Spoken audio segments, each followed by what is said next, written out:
25/8 is in the business of time. We help leaders of small and medium-sized businesses work smarter, not harder, so they feel like they have an extra hour in the day and day in the week. Go from don't know what I don't know to I can't miss this show, as we talk proven strategies, practical tips and insider insights from a diverse range of industry leaders. Make time to grow your capabilities and confidence with 25/8. Once you accept that growth should be defined on your terms, a new and often uncomfortable question appears. How do you actually work out what's important to you? For many business owners, this is harder than it sounds, not because they lack intelligence or ambition, but because most of us have spent years reacting to customers, cash flow, expectations, opportunities, and pressure. We make decisions quickly, often out of necessity, without the space to pause and reflect. Yet clarity doesn't come from more effort, it comes from better awareness. Identifying what matters most is not a one-off exercise, it's a process of noticing patterns, understanding friction, and reconnecting with your intentions, both personally and professionally.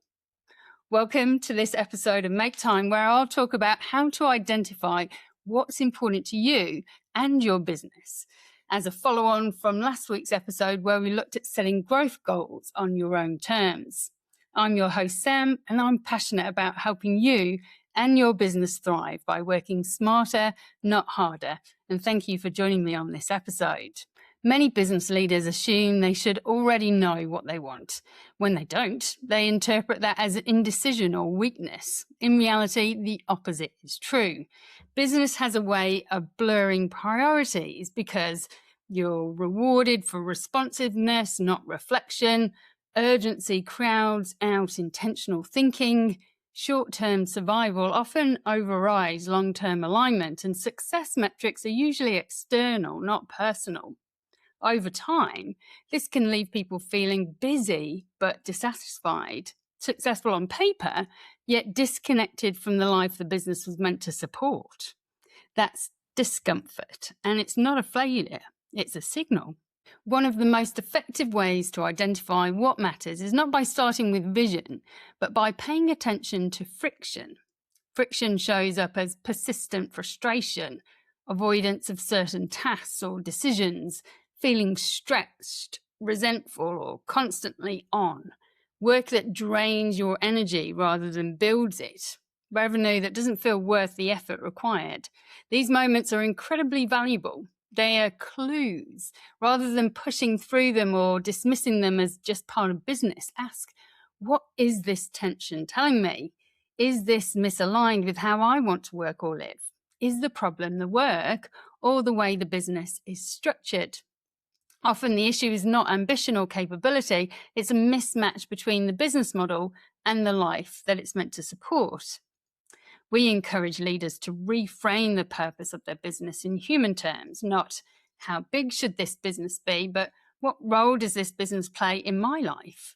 What does enough look like for me, financially, emotionally, energetically? What do I want more of because of this business? And what do I want less of? We do this alongside the vision of the business, the impact that they're there to create. This doesn't diminish ambition, it sharpens it. When you understand the function your business serves both in your life and in the world at whole, decision-making becomes easier. You stop chasing everything and start choosing deliberately. One of the challenges with self-reflection is that we're often too close to see clearly, and that's where a well-designed diagnostic can be incredibly powerful. And at 25/8, we use diagnostics not to label or rank people, but just to create awareness, to know where you're starting from. A good diagnostic helps you to see the patterns you have normalized, helps you to identify where effort and outcome are misaligned. It helps you to understand what stage your business is actually in, not where you think it should be. And it also helps you pinpoint what's working, what's fragile, and what's missing. Importantly, diagnostics remove emotion and judgment, and they replace vague discomfort with clear insight. Instead of something feels off, you get, here is where your time is leaking. Here is where capability hasn't caught up with ambition. Here's where systems haven't evolved with growth. That clarity creates choice. Many business owners rely on gut feel, and intuition is highly valuable, but it's incomplete without structure.